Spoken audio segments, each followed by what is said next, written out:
তারিখের দিনটি কন্যা রাশির জন্য খারাপ না, যথেষ্ট পরিমাণ ভালো, কিন্তু পারিবারিক অশান্তি বা বন্ধুর সাথে অশান্তি এই রকম একটা ইন্ডিকেশন দেখতে পাচ্ছি।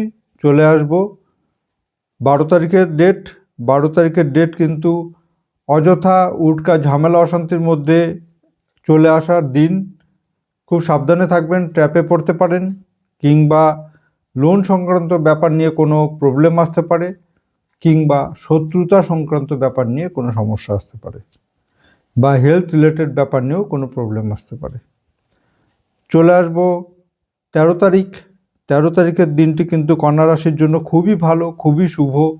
বিজনেস বলুন, আপনার কর্মক্ষেত্র বলুন, সব কিছুর জন্যই কিন্তু খুব শুভ ফলদায়ক 13 তারিখের দিনটি। তারপরে চলে আসবো 14 তারিখের ডেট। 14 তারিখের ডেটটি কিন্তু রিলেশনশিপ, বিজনেস ব্যাপারটা কিন্তু খুব ভীষণভাবে নেগেটিভ, এবং তার সাথে সাথে এখান থেকে আপনার ক্ষয়ক্ষতির ইন্ডিকেশনও রয়েছে। 15 তারিখের ডেট।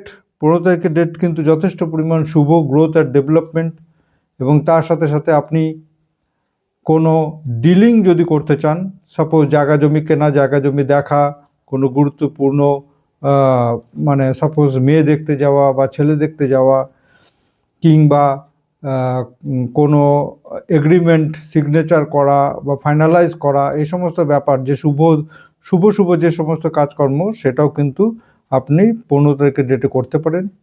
16 তারিখের ডেটটি কিন্তু একদম শুভ নয়।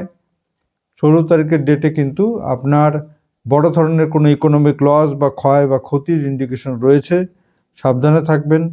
চলে আসবো 17 তারিখের ডেট। 17 তারিখের ডেটটা কিন্তু ওভারঅল শুভ এবং ভালো। নমস্কার।